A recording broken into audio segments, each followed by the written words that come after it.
tells me it's about that time, that 4 o'clock hour, that 1 p.m. hour if you're Pacific. I'm not sure what time. If we've had some attendees from international attendees, and so I'm not sure what time it is in other places, but it is that time that we begin our monthly NIPM webinar, and as you know, IPM stands for Integrated Pest Management. We like to put that in front of IPM, which stands for Natural Integrated Pest Management. My name is Irvin, and we have with us today the great Mary Beth Sanchez. And our hot topic today is all about organic inputs, how, when, and why to use them. And if you don't know about Mary Beth, I'm pretty sure by the end of this webinar, you will know. Mary Beth, she's a great knowledgeable person when it comes to agriculture, when it comes to and gardening. And if you've been on our webinars before, you know how intelligent she is when it comes to that space in this industry. She is a rock star. And that's not my words. I've heard other people call her that, so I feel comfortable in repeating what they say. Earl, you're precious. But if you're joining us today, I definitely welcome you, but you're probably not here to hear me. So what I am going to do is turn it over to Mary Beth so we can begin our webinar today, all about organic inputs, how, why, and when to use them. Okay, and I'm going to, go to the screen sharing and try to make sure this happens correctly. Hang on a second, because it's always my weak spot. Okay, here I go pushing buttons. Any second now, it's gonna happen. Okay. Let's see, Earl, can you see understanding organic nutrients, how, when, why? Yes, ma'am. Mm-hmm. All right, we are there. We are here. Okay, everybody. Let's talk about understanding of organic nutrients. And this is basically a beginner's course talking about these things, because it's hard to understand when you're first getting into organic growing, especially if you've been a synthetic grower before. Really, how much stuff you actually need, and do you need everything on the shelf, and how much and how often, and it can be a problem. I've seen a lot of growers coming in and asking me, what's wrong with my plant, and a lot of it is that just a little overkill or a fear of overkill causing them to instead go with the starvation route, or little things like do I or don't I need biochar or insect frass, or what you see blood and bone meal here. On the biochar, I just want to state right off the bat, I kind of don't understand people thinking that they actually need biochar, but I know people make a living selling biochar, and I don't want to put them out of business, but I don't think it's actually a necessary product, because the main selling point is that you're giving a condominium to your bacteria and your fungi or your whatever, but they don't actually need any condominiums. They have their own housing already. They have since time began, long before humans got here. They've never been waiting for us to give them biochar. So I don't really think that they need that. The environmental damage from just the fact that you have to burn it to make it, it's kind of counteracts any benefit that I feel like you're going to get from it. So it's kind of, to me, counterintuitive to think, burning. Yeah, I know ashes have, and carbon, and there's some nutrient value to it, but you could have all these things so much easier from merely composting these same materials rather than burning them, and rather than putting any more unnecessary carbon into the atmosphere that we already have too much of. And so anyway, I just wanted to get biochar out of the way. I don't consider that essential for organic gardening, for indoor or outdoor or native soil or whatever.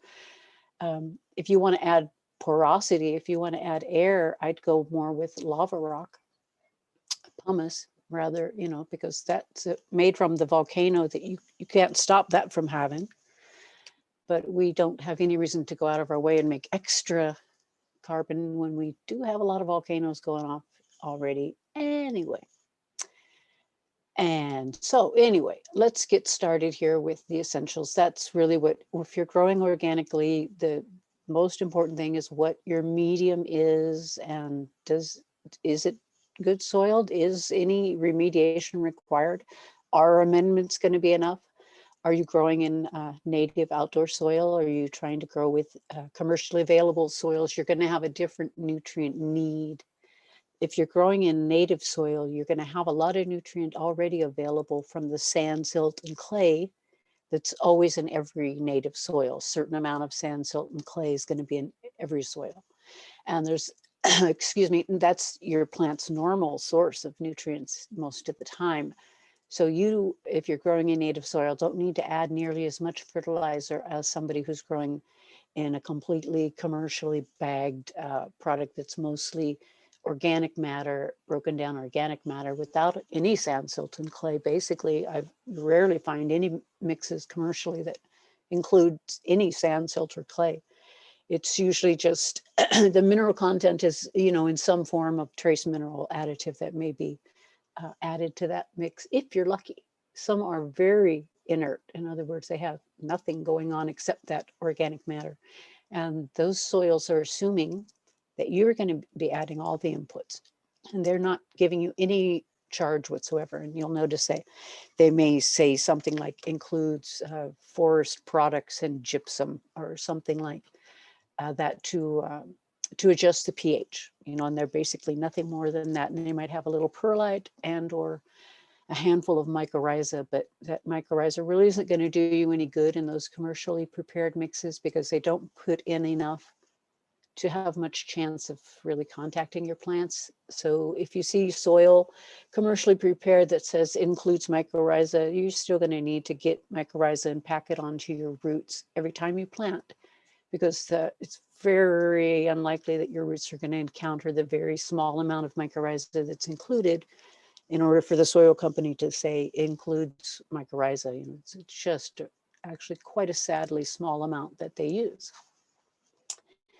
So here's one product that I really think any organic gardener should be using, whether you're growing indoors or out, and regardless of the medium that you're growing in.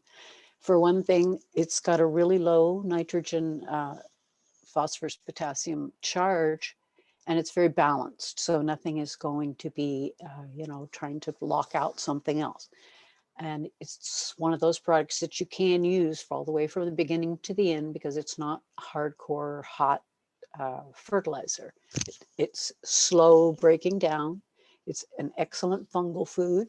So if you're trying to, make your fungus happy, it's one of the best things you can put in there. It's full of chitin. So that's what the fungus loves. And it's got the ability to help strengthen your plant's defenses by utilizing that chitin for their own cell walls. And so definitely you can go with insect frass without a lot of danger of overdosing on this. But, suppose you have a 100-gallon smart pot that you're filling up, a couple of cups of this is a great thing in to add to the soil in that. And if you're in native soil in the ground, you would use half that amount. Worm castings, hopefully if you're in soil in the ground, you've probably got worms and you don't really need to add any earthworm castings. But if you're growing in pots above ground or indoors and you still want to be organic, worm castings is one of the most essential things to include. And you can mix it right into the soil, make it in a homogenized way, or you can just top dress with it. If you've forgotten it till after the fact and you finally remembered, oh yeah, earthworms, you can go ahead and get some earthworm castings and just put a layer 1/4 of an inch deep, it's really not that deep, of earthworm castings on top of the plant. And that's all you need to apply for that for the rest of the season. And your plants will just love it so much.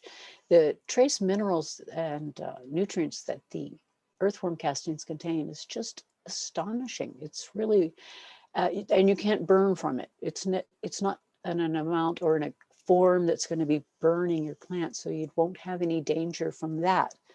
So it's another one of those things that, yeah, don't leave home without this if you're trying to do anything organic in your garden. And you know, you're not going to want to overdose on it. A quarter of an inch on a top dress, that would be the max I would use as a top dress, or mixed into the soil. You don't need more than that. There's no sense in wasting it. And too many nutrients can become too rich, and then the plant will start to think, even though it's organic, it's not happy, and you start to wonder why. So really rich soils, like really rich food for us. If we just lived on cake and candy, we'd have plenty of calories, but we would not be healthy people. So humic acids is another thing that is really absolutely essential, indoors or out, native soil or not, and your precious little chance of overdosing on this. I've never heard of an overdose potential, but you know, you don't want to waste things. So I would go with the recommendations that are on your packaging, regardless of what packaging you get. But you've probably heard me tell you about humic acids before. They are not all alike. And so you want to get ones that are sourced from lake beds or seabeds, whether or not you understand the process that happens when they are derived from leonardite or lignite, also known as subbituminous coal. It's just a process that is so harsh, it really leaves the end product, basically useless until it's been in the soil for 6 months. So if you get forms of humic acid that are derived from leonardite, lignite, etc., it's the same thing by different names, but you can put those in your soil, that's fine. It's just that they'll be for next year's crop. Okay, but if you need humic acids now, because you're noticing your plants are not getting good uptake of their minerals or their nutrients, you're noticing you're having deficiencies and you can't figure out why, because you've put the nutrients in there. Sometimes it's merely the lack of the humic acids to help them to efficiently uptake those things. Because what the humic acids are going to do is to chelate things. And chelation is kind of an amazing process, and anything amazing I want to call magical. So forgive me if I use words like it's a magical process. It's not magical, it's science. It's very amazing, however. What it does is it takes all the minerals and things and it locks them up, and so that the plant will only get it if it needs it, if it wants it. And so that way it protects it from accidentally intaking something it would be toxic for it, such as too much chlorine or chloramine, or too many heavy metals or things like that.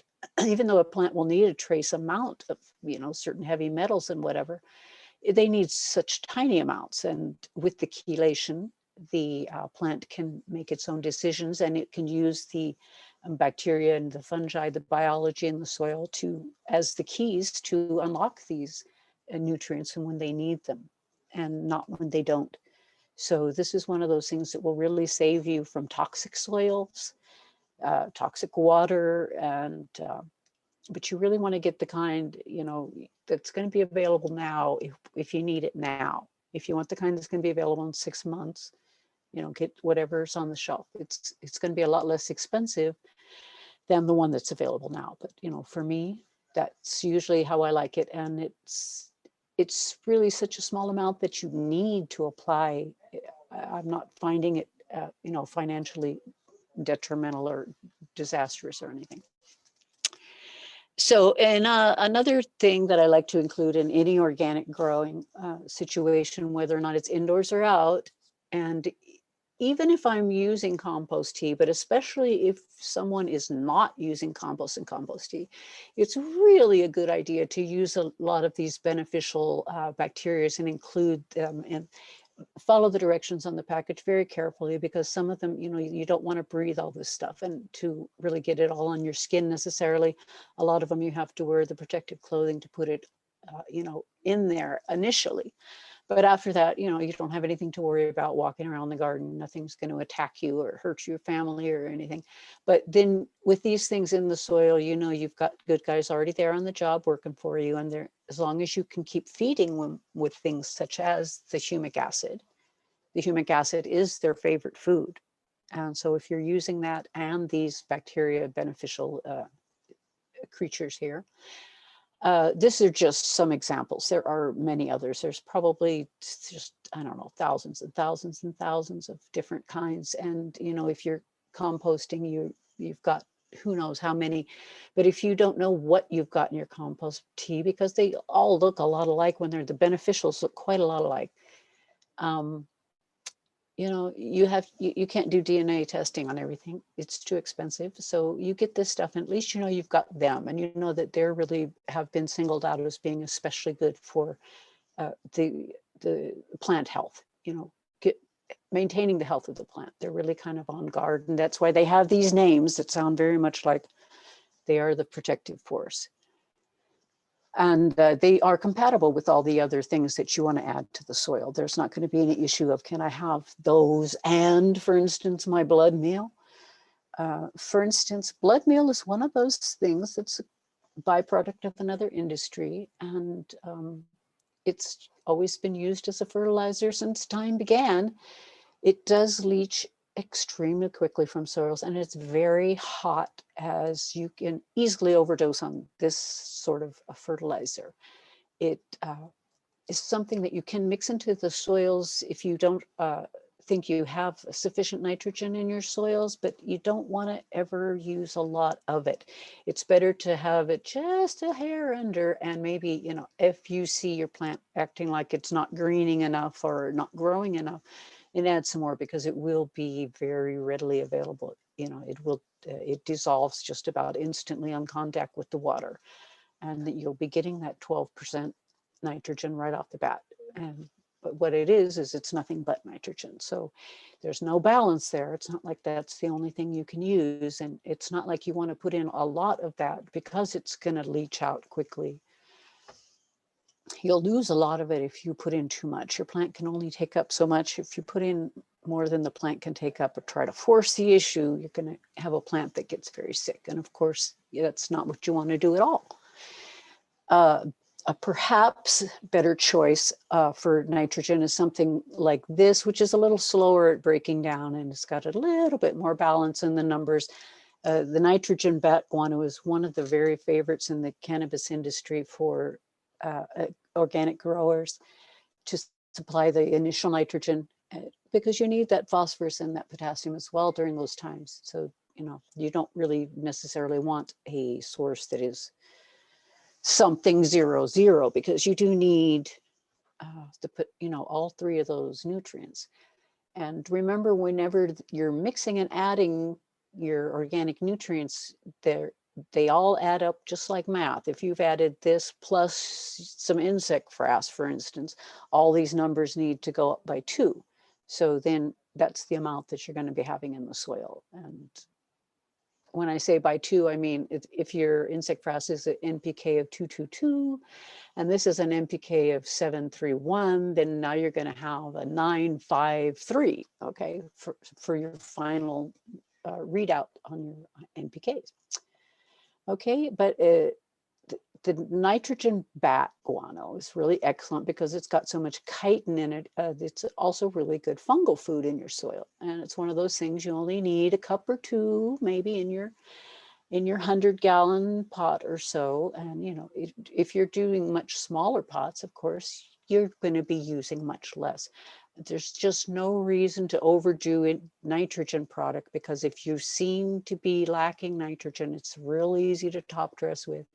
It's the fastest thing to start leaching and leaking through. But this source, the guanos won't leach as readily as the blood meal will leach. Just, you know, it's like instant gratification nitrogen.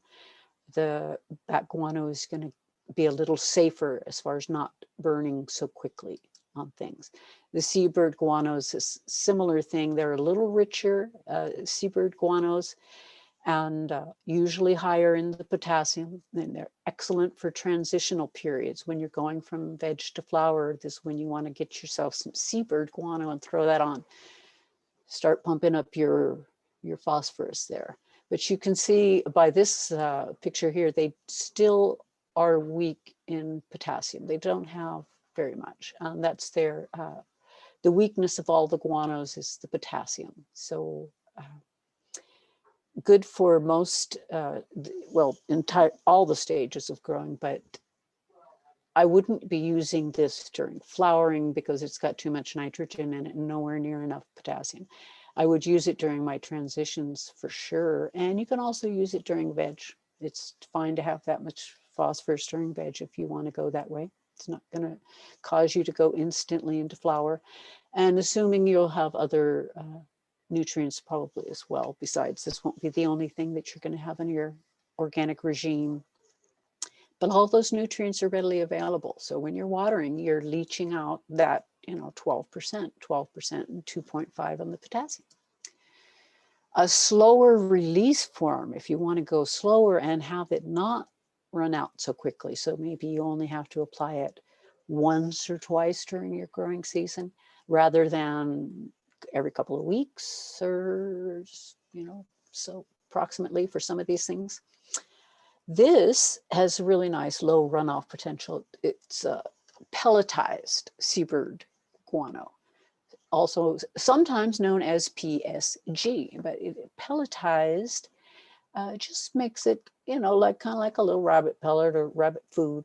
And you go, mix it in your soil, and it just takes a little bit slower time breaking down. So you can, time things to last longer, but all these things are great if you can find them. They're really good long term. They can store for a long time. You just keep them in a cool and dry place, and don't do anything crazy with fire near them. Okay, I like to talk about the sun leaves line just for a second, because we're on the bat guano and the seabird guano, because the sun leaves line is a really excellent bat guano and seabird guano line that you can use all the way, especially simple for a beginning organic grower, because there's 4 different fertilizers that they use. I'm just showing you 3 in this picture. And as you can see by their different numbers, that they'd be good during either flower or transition stages. And the only thing that you'd really need to add on top of that is, I would say, soluble seaweed powder, but we'll get to the soluble seaweed powder a little bit later in this lecture. But that would be the thing that I would add to increase your potassium, because you're going to want more of that for sure. But if you're using this program, which is such a simple program, and you have your humic acids and your mycorrhizal fungi, you really are providing so much that your plants are going to love it. I've seen people just do wonderful things with this formula. And the guano, that's the poop of the bats and the birds, but it's such a good form of manures, because it includes the urine and the manure together. And you get all those nutrients, and it's something that's always going to be available. I mean, assuming we don't run out of the bats and the birds, but it seems like we have quite a lot of bats and birds still, and they're pooping up a storm. Particularly the seabirds love humans. As long as we got lots of humans, there are going to be lots of seabirds and excellent guano coming out of them. Let's take advantage of that. It's one of the most excellent fertilizers to add to your lineup. Just want to keep things simple. Fish bone meal is a very good additive that is very high in phosphorus, and not to be confused with regular bone meal, which is also high in phosphorus, but it's got a different NPK. The fish bone meal has got a much higher phosphorus as a rule. So if you really want to pump your phosphorus and you're going organic, fish bone meal is a great thing to get. If you want to top dress with it, you're still going to get that 18% phosphorus watered in whenever you water with it. You don't have to dig it into the soil too much. If you don't, sometimes your root mass is such that you actually can't dig it into the soil.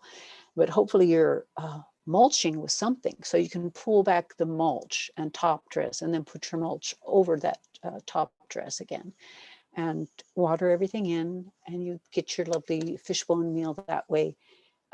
Like I say, particularly good during flowering, but as you can see, it completely lacking in potassium. So you're still going to have to add the soluble seaweed powder is my favorite choice, but we'll get, like I said, we'll get to that later. Now, feather meal is something that is, if you need another source of really high nitrogen, this is really similar to the blood meal in as far as it is so hot and readily available.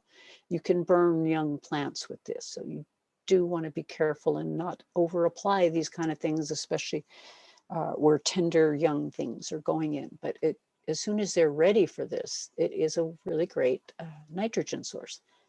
And it's not that expensive. And, you know, if you can't find blood meal, maybe you can find feather meal, or maybe you only got a half a box of both, but they're okay to mix those up, you know, but pay attention to what other things you're using and how imbalanced are the numbers getting.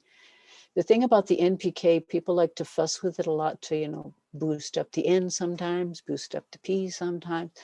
But really, plants kind of like it balanced more than humans like it balanced. So aiming for balance isn't a bad thing.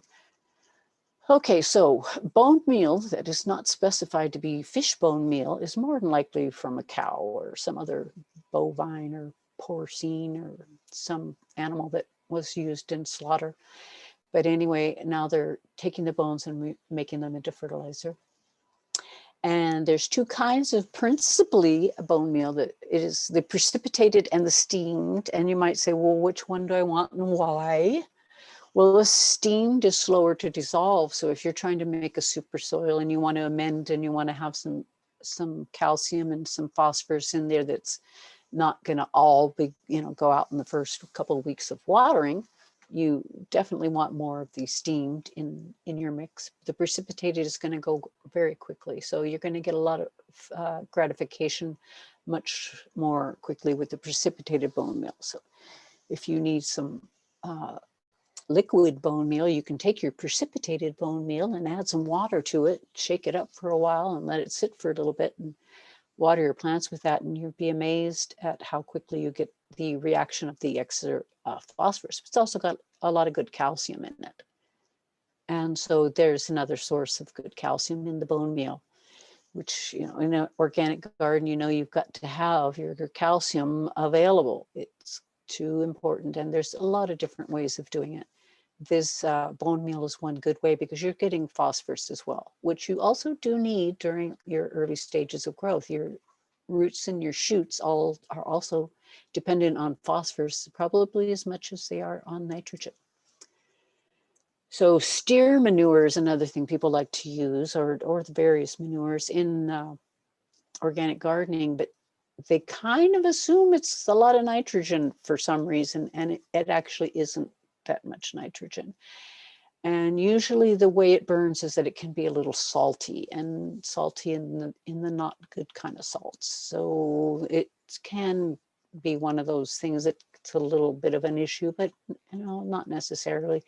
You can use it, but in small amounts, it's fine. It's especially good really for kind of amending native soil and getting some extra organic matter into the soil. It's really best for kind of giving a low charge of fertilizer to plants when they're young, but mixing it with other things. So you would never want to plant straight into it, I don't think. It might be just a bit much. And kind of, there's people who will stay away from it because they're not sure what the cow's been eating, or they're not sure what kind of hormones or antibiotics or whatever the cow may have given. And if you're very, very particular, that could be an issue with you with the manures. But as far as otherwise, they do have a little nitrogen fertilizer. I mean, excuse me, a little bit of NP and K in them, but not a whole lot. It may be like 2-1-1 or something. I mean, they're really not that big of a numbers. It's mostly organic matter, and it's smelly. Oh my God, the longer you can age this, the better, because the smell can be absolutely astonishing. Don't like that. If it's really smelling like ammonia, woohoo, there goes your nitrogen. So anyway, this is just a little snippet thing. It's kind of approximate value, and I think it's put together by the people who sell rabbit manure. So it's got the rabbits up there really with the best numbers. And I think all of these numbers could probably be different. I've seen, you know, depending on what you're feeding these animals, maybe that you could get those numbers up a little bit. They seem kind of abnormally low there, except for the rabbit. But rabbit is an excellent manure and really good to mix in right in with your soil, because it's in such a form, it's so dry already. It's little pellets already and slow breakdown. It's got good organic matter in there. It's one of the really wonderful things to add to a native soil in particular. If you want to just make sure that you've got that kind of thing feeding the biology in there. All those little pellet type poops from goats and rabbits, deer, you know, they are wonderful collections for fertilizer. We have a place where we like to go take a walk, where somebody likes to go walk their horses, and the horses are always pooping, and we keep forgetting to bring bags with us to collect the crap from the horses. Because it's when it's dry, you know, it's really not that big of a deal to shovel some into a bag and take it away with you. You actually can use that in your garden and get a little something out of it, rather than just watching it rot away on the side of the trail. You're really not a lot of good there. But oyster shell calcium, okay, this is a great way to get the calcium into your organic soils, whether you're indoors or out, or native soil or not. But if you're not sure about how much calcium you have, oyster shell is the one I recommend the most, as far as the source being biologically friendly to the bacteria, the fungi, etc. A lot of people like to use the gypsum or the lime and dolomite. No, I don't recommend them at all, because they're not really biologically friendly. And I just think we need less of them and not more of them in our life. Good in the walls, though, let me tell you. Okay, so this is a superior source of calcium, and you can get it in a coarse form or a flour form. The coarse form is going to be very, very slow release. So it's really good in a long-lasting soil remediation kind of thing. The flour form is going to be very powdery. Be careful you don't just inhale a whiff of it. That won't be fun. And it's just really more readily available when it's in the flower form. So your plants are going to get it faster. And it is also amazingly helps deter moles and voles. So you can put that out there, and you probably, you know, if you're following the instructions on the package, you're not going to overdose on any calcium and get, you know, lockouts and things. Too much of this will lock out something of that. Kelp is another one that you can easily use indoors or out. And as you can see, if you're just using kelp meal, the NPK numbers are very small, so there's not a lot of chance of getting overdoses of any particular nutrient. And it's usually got a lot of trace minerals in it, even though they're not nearly as readily available as what you're going to get out of soluble seaweed powder. And here's the thing, don't mix the two up. Kelp meal and soluble seaweed powder are not the same. It starts off the same, but the kelp meal is much more coarse and much more slow to break down. The soluble seaweed powder is just about instant gratification. It breaks down so quickly, and it gives a lot of potassium really fast, whereas this is only going to give you 2% potassium at the most. Soluble seaweed powder will probably give you closer to 17, like what you see here, 0017. Soluble seaweed powder, this is just a much more fine processing thing that they do with this. So it dissolves just instantly in water, turns the water really black. It can stain, so be careful where you use it, and, you know, not splash it around your lovely white stuff that's brand new and you wanted to keep white, because it won't be white anymore. But it is very, very, very, to me, essential, because I don't see anything else out there that will give me this kind of number on the potassium, which is what I'm looking for more often than not. The the other products, the numbers are pretty low on potassium. Or if you're getting into synthetics, you can get ridiculously high numbers of potassium. And I've seen people use those because they said, hey, I need some potassium. And this thing's got 62% potassium, 62 or 63, something like that. And I just kind of choked because he showed me his crop afterwards and it was a disaster. There was just a terrible lockout issue from that because he just really created an imbalance. So try to avoid imbalances. Don't want big spiky differences between one nutrient sort and the next as far as your principal NPK nutrients go, because those nutrients are the most, of course, essential. That's why they are the ones always listed on the package. But the calcium and the magnesium and the sulfur are also very important, and they really rarely list those, but hopefully someday they will. But this is one of those things I absolutely recommend. This is not the only brand name of it, but I know this one is out there. And please, if you're growing organically, you will just find this stuff absolutely essential. Another form of good, fast available potassium is called palm bunch ash. And this is it. It's a burned product though. So it's another issue of, how much carbon do we want to keep putting out unnecessarily if we don't have to? So you can get this and it's available. If you can't get the one, maybe you can get the other. And let's hope that they pay their workers nicely.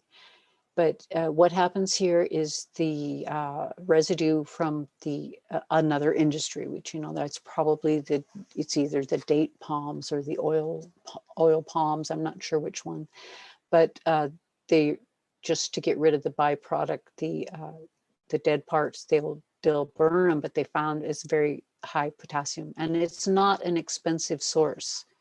So you can find this stuff pretty cheap. You can order it online if you can't find it at your grocery store. But, it's always good to go to the local store and ask them so they know that there's even a demand for it. Maybe they don't even know somebody would buy it if they had it. So that's something to think about.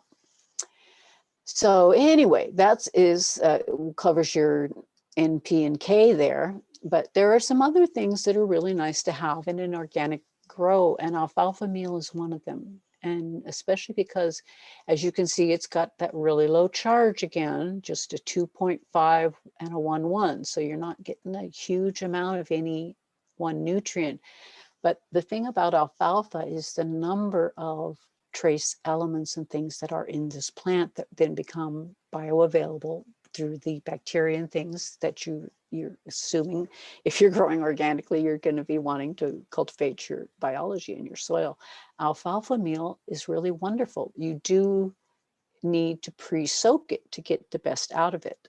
So when you get some alfalfa meal, just put it in a bucket of water and start turning it into a mush, and then distribute that mush around. And after it's soaked for a while, you can run off the water from it, etc.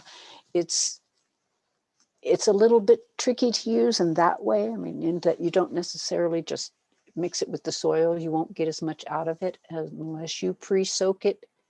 It's kind of like making a tea. When you have alfalfa meal, if you want to get the most out of it, just let it sit in the water for a while. Maybe you can aerate the water or not. I think I've seen it done without aeration and just fine. But alfalfa literally translates into the father of all foods because it has so many of the known nutrients in it. And it's really, as all those nutrients are returned to your organic gardening when you use this product. And it's one of the things that the fungus just love to mine minerals out of, and the bacteria as well. So, consider alfalfa meal. A lot of people never do because look, it comes in this package with nothing fancy on it. And people like fancy packaging. I kid you not. Don't be fooled by fancy packaging. But consider alfalfa meal. Neem seed meal in an organic garden can be a wonderful thing for the soil health. It can really be good deterrent for a lot of soil pests. And it can be, as you see here, a nitrogen charge. So if you're going to apply neem seed meal, keep in mind how much nitrogen you're going to get out of it. And there's very little of the other two, the potassium and the phosphorus, but you are going to get probably at least a 6 on the neem seed meal for the nitrogen. And different companies that make it, different numbers will appear. And some people have a fortified thing, so still even more different numbers will appear. So pay attention to that if you're going to apply this in your garden.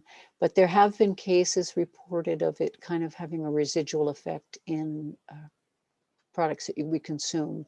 So keep that in mind. If you don't want to overuse it, you know, you don't want to overuse anything actually, but it can have a good effect. It can be kind of smelly, so be aware of that, but so is everything. Look at those fertilizers we use. Very smelly stuff, but good stuff. And particularly good in the soil before you plant. As azomite, there are other, companies that do similar things and make, a trace mineral product. But what I like about azomite is they pride themselves on having at least a trace amount of every known mineral. So that's, why they chose that name. A to Z of minerals and trace elements comes out to azomite. And small amounts are all that's ever required, because this is something that you're basically going to have your biology accessing for you more than your water. And, like say, if you're growing in organic, you really want to have that biology cultivated. So either buy your biology in a bag or start making compost and compost tea to get your biology healthy. Maybe add earthworms, whatever you can to keep your biology happy in your soil. Try not to put toxic salts and things or toxic amounts of synthetic nutrients.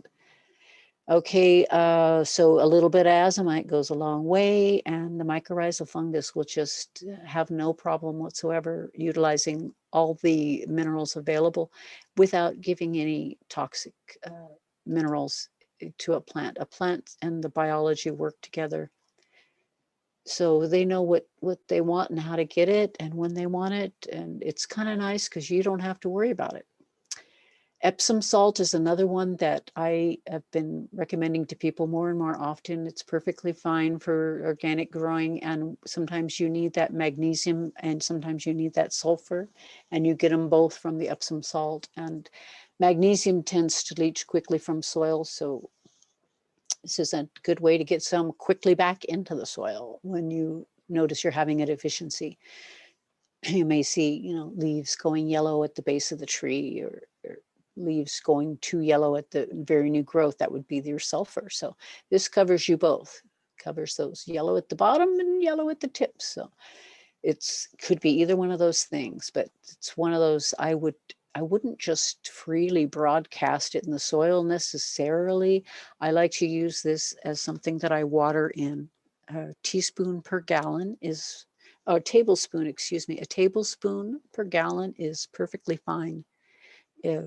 Maybe not every watering, maybe every other watering. Depends on how often you are watering, because with a lot of organic soils, you really sometimes only need to water once a week, and particularly in, if you're not getting a lot of evaporation because of something going on with the weather, you may be watering even less. So, sometimes this is also a product that you can easily merely sprinkle on top of the soil, like just a couple handfuls, depends on how big your pot is, maybe one handful, maybe a half a handful if you're in a very small pot. But it's very forgiving. It's not really one of the kind of salts that hurts plants. It's one of the kind of salts that plants love. And you can get it fancy or you can get it plain, and it's all good. You can get the grocery store variety, the hardware store variety, your drugstore variety. You get the one you find in the nursery shelf, or you can get some that are meant for people with all kinds of money just because they're cute. But this plain packaging is nothing to fear when it comes to Epsom salt. Get some. And silica. This is what everybody wants, the strong cell walls, because the strong cell walls will help prevent disease. So this is another one, indoors or out. native soil or not, it's a good idea to make sure that you've got a little extra silica in your situation. And there's a lot of different companies that will sell silica to you, but it really does particularly help throughout the grow, because you don't want this just at the end during flowering to have, it will increase density of the flowers, but you need your plant to be strong all the way through to be able to hold up the flowers, to hold up its own branches without breaking. It is really good for the resilience of the plant as far as keeping it from falling for heat and cold excesses, stresses.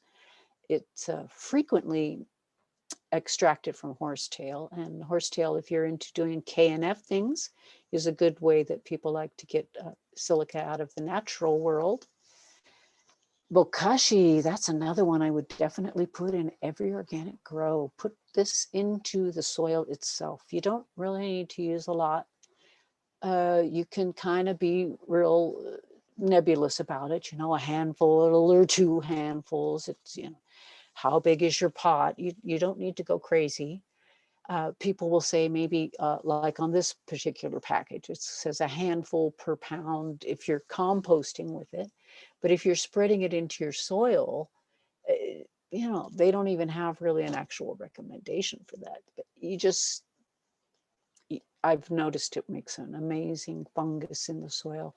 It's really got beneficial biology in it besides fungus, but it's something that plants seem to thrive because it's very protective of their root systems.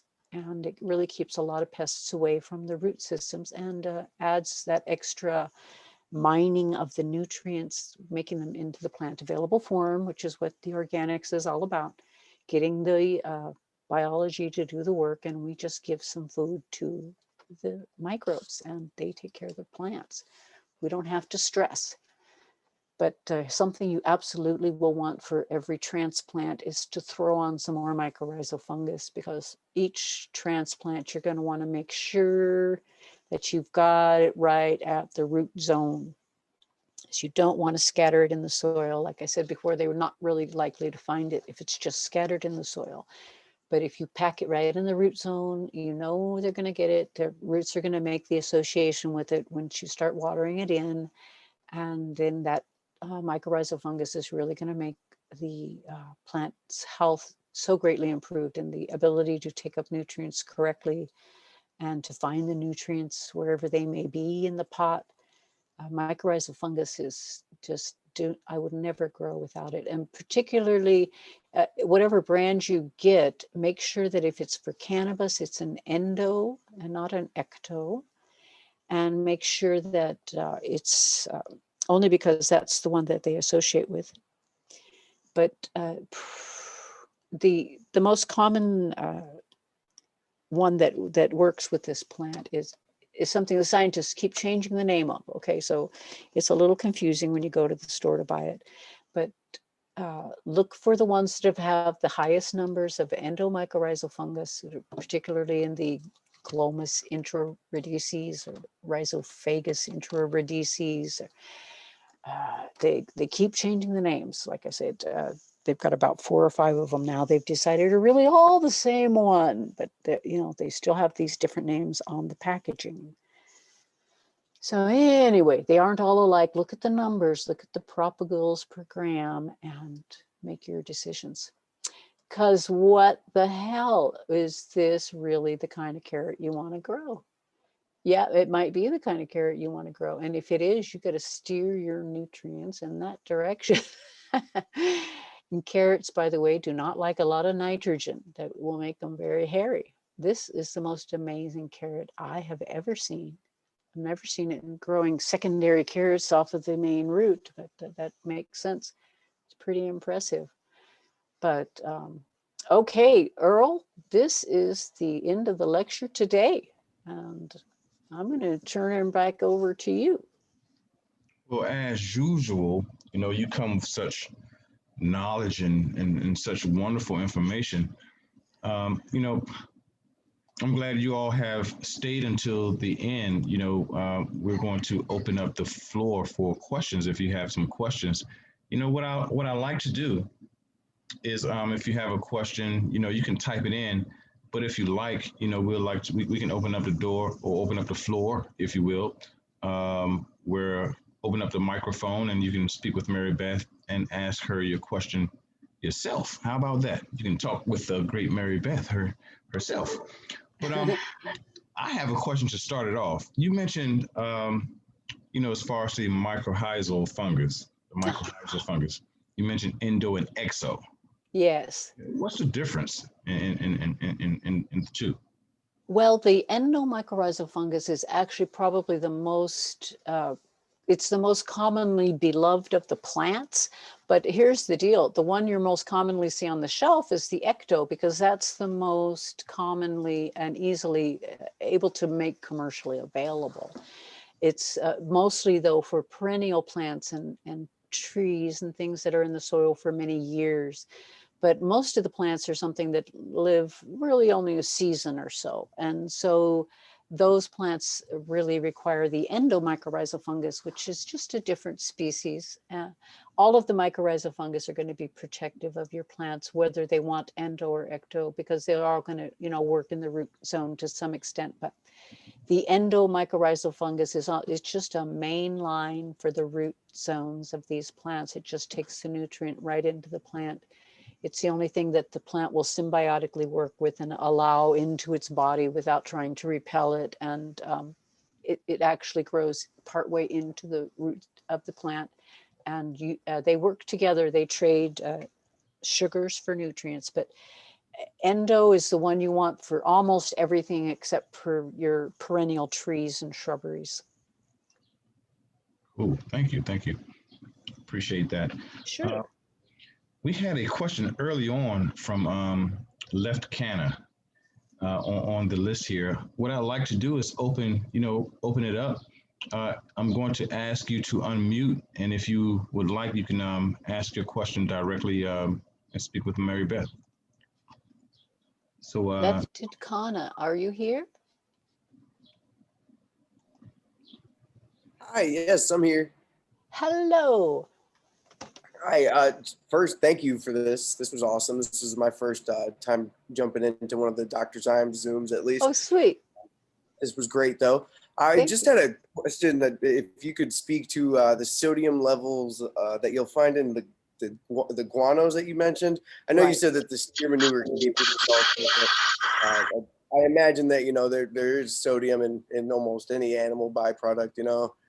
Correct. To a degree, yes. But, it'll depend a lot too on what that animal's been consuming. But mostly, I haven't heard anybody complaining about getting a toxic effect from it. You would probably have to use some kind of really over the top amount of it to get in any toxic levels of sodium from most of the guanos. Usually the best sources are from places that are more pristine, and they're very protective of their bat guanos, particularly in like Peru and things. They're real strict about what they'll allow to be extracted from the caves and such, and how much and how often, and which can raise the price of guanos, but they are still, something that will always be produced. As long as we have these animals, they're going to be pooping. And they really are a wonderful source of nutrients.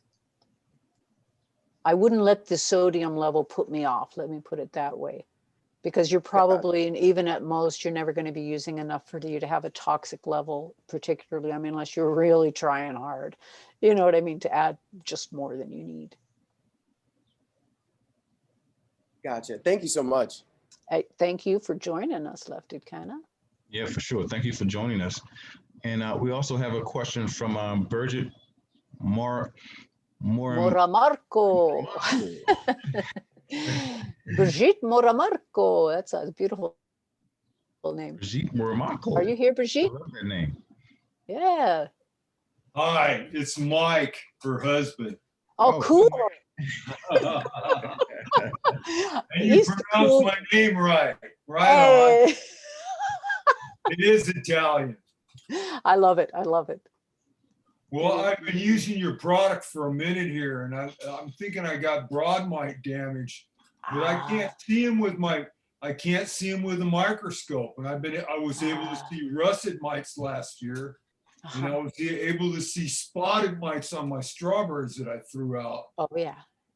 And I'm wondering, do I have enough magnification to see broad mites? Yes, yes. If you can see the russet mite, you should be able to see the broad mite because they're just a little bit bigger than the russet mite. They're little, as the name implies, they're a little whiter. They're a little bit fatter. See them moving, right? Yeah, yeah. They should be doing a little sort of a wiggling around now. Well, I'm not seeing that. I'm wondering if I'm just using too much of your product and I'm burning the plants. Hey, you never know. I hope not. But if you're not seeing the bugs, it could be that you're just seeing the damage that was done before they were killed, if you know what I mean. I've been spraying pretty consistently. I did the 3 days in a row with 2 ounces to 60 ounces of water in a little sprayer. Yeah, yeah. And then I did it every 3 days after that. And I still get a little bit of leaf. The leaves are curling down, not up. Okay, well, that might be because they're reacting to all the spraying, but they're going to have trouble because either the mites or the spraying, it's going to stress the plants a little bit. But you might want to just, give them a couple of days off or a couple of more days off from the spray, or maybe just spray some plain water and maybe add a little more of that, I was talking about the kelp or something to that, something that will give them just a little extra nutrient without doing anything crazy and just a boost in. Well, I use the Aurora, the Buddha stuff. Okay. And I use that. That's what I use. And I'm planting in their dirt, the 707. Oh, it's good products. I've been using that product consistently. Last year I had russet mites and it just wiped me out. Oh, yeah. They are naughty. They are the worst. I'm in SoCal and I do this thing every spring. I veg them inside and then I put them out like the middle of March and flower. Okay. I've done pretty good with that. But I'm wondering those little pests, they can come in on any passing fly, so you never know. You just got to stay. They came in with the clones because when I first noticed the damage that was inside, I was thinking I'm going to switch to seeds from here out. Yeah, well, you still got to stay vigilant. You never know. Oh yeah, even the tiniest fly can bring them in. Well, I went and I bought one of them Chinese scopes on Amazon. I paid like $1.20 for it, and it's got a little screen on it. It ain't the one you plug into your phone or your computer. Okay, yeah. And I was able to see them spotted mites at the full magnification. They look pretty big, Cool. And they were pretty active on my strawberries. So I threw the whole pot out. Oh, yeah, sometimes that's the best solution. You just got to start over. The mites are insane, but prevention is the best because that way you're not likely to get an infestation that just keeps on fighting back. So when I read about foliar feeding with a little bit of aspirin. What do you think of that? I haven't heard of that, but I can't imagine why it would hurt. It might be worth trying. I guess the salicylic acid helps the plant. I've read a bunch about it. Yeah, people using that. So I didn't want to do it if it was because it says not to mix anything with your product, and I don't. I was never big on foliar feeding because of mold. Another thing also, Mike, if you find them continually coming back, you also might want to try soil drench as well. Yeah. I drench the soil too. Okay, good. Yeah, and they will sometimes breathe there. Well, I have a spot where I grow. It's kind of like it looks like a chicken coop, and so I can throw plastic over it when it rains. And the north side is solid to block it from the wind and stuff. And I have a white weed barrier on the base of that, and I even drench that. Okay. Yeah, and you got to be persistent because they are persistent. But I would be able to see them, right? Yes. And they'll be bigger than the eggs, right? Probably, but they'll be a little bigger than the russet mites were. So you will be able to see them if you could see the russet. Well, I'm not seeing anything. I'm seeing that's good. little dark things that are kind of shaped like mites. They're melting. Yeah, they've been they've been affected and now they're melting. But I've noticed the same thing on all my other plants in the damn yard. I pull them and I've seen them black dead thing. I don't know if they're bugs or just. Huh. Okay. Well, should we move to the next question? Thank you, Mike. We greatly appreciate your question and for joining us today. We do have another question here from Eddie. We're going to ask Eddie if he will ask him to unmute his phone, if he could join us and ask a question there. Hi, can you guys hear me? Hi, Eddie. Hey, how you guys doing? Good. It's cool. First time, as I said, it was real nice to hear all the great information. Oh, sweet. Thank you. As far as the micro-eyes, I recently purchased some, and I just transplanted them, and I just sprinkled some on top of the roots before I put it in. But I did hear you mention that there's two different kinds. And, the endo and the ecto, yeah. Yeah, and the one that you don't need is the ecto because it's just not going to make the association with the plant that the endo is going to make. So just check on the packaging. It'll be spelled ENDO, mycorrhizal fungus, and particularly the Glomus intraradices or the Rhizophagus intraradices. Names like that are names that you want to look for. That is the one that most associates. I don't know if you've seen a brand name Mykos, MYKOS. That's a really good one. The Dynamyco is another really good one. The one I got was the one from Build a Soil. Oh, okay. It's not the real fine one. It's still pretty thick, kind of like sand. So I wasn't too sure of.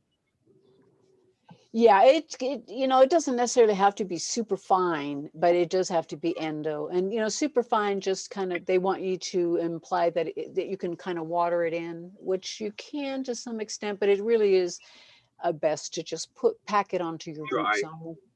A dry amendment. Yeah, that's kind of what I thought too. Yeah. And the second question, 2 in 1, if you don't mind. Neem cake. I recently noticed I got some red spider mites, and the only thing I could tell that may have caused it was some neem cake. Oh, really? I didn't put it far into the soil as I would have imagined it being needed. I just top dressed it very, very lightly on top, but a few days later I started noticing some red mites, and when I picked up my cover crop, I noticed a bunch of them around the neem.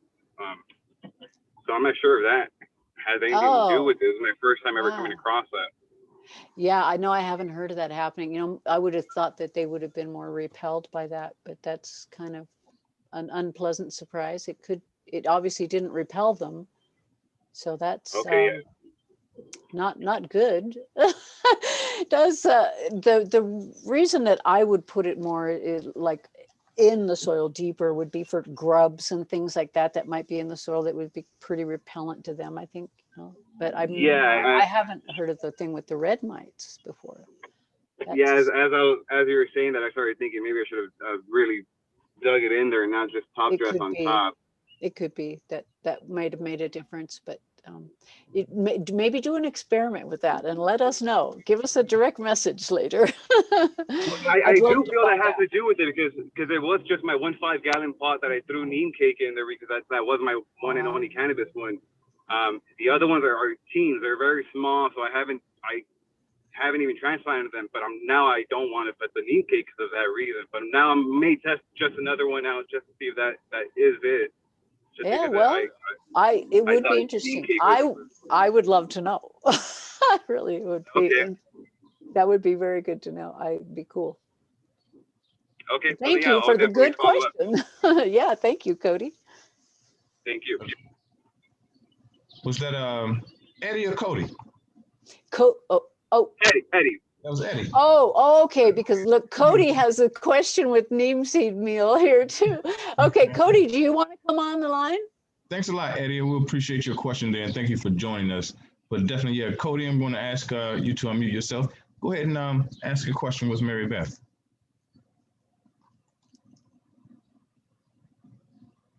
Or did we just answer it accidentally?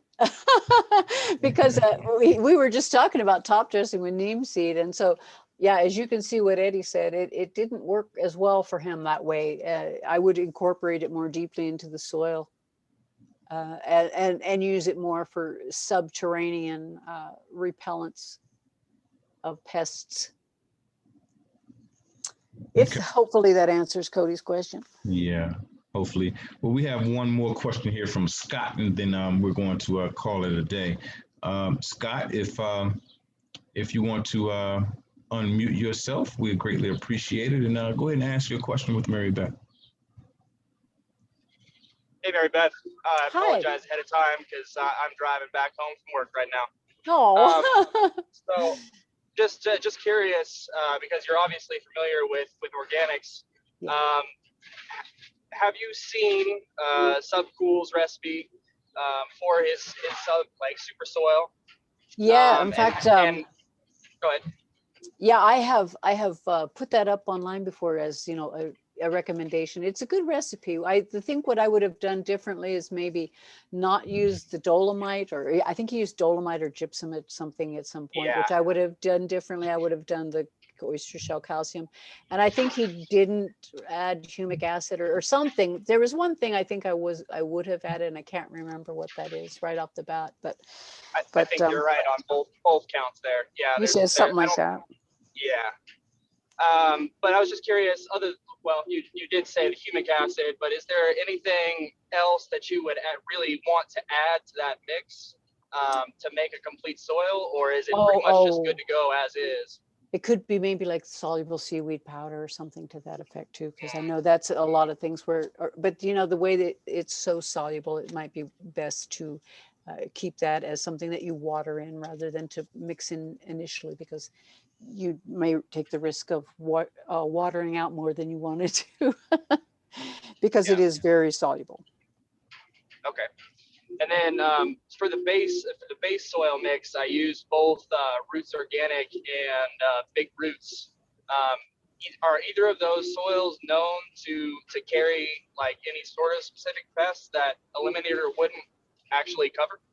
I haven't heard that they do. You know, every once in a while, a customer will get a bag of soil and swear that it was full of fungus gnats or something. And I'm not sure, because when you talk to the people who make the soils, they'll say, well, that's the nature of an organic soil. They will always have fungus gnats, and that's just the way it is. And okay. That's kind of the answer they're going to give you. So it's always a possibility. And it may be that, you know, because of some particular situation, that there happen to be some dormant eggs in there. It's just kind of odd for me, because normally they need the roots to, you know, have the whole system going. The roots of the plants are what are feeding the larvae. So I guess it would be a case of if eggs had been really present, and I don't know, it's kind of weird that it could go through its whole life stage without having any roots to eat. Yeah. So I just don't know. It's possible, but I thankfully personally have not experienced that happen with my soil. But I know they can come in really quickly and get established really quickly, and it could just be the case that happened, or maybe the bag had a hole in it. Maybe they did get in there. I just don't know. Yeah, a lot of possibilities there.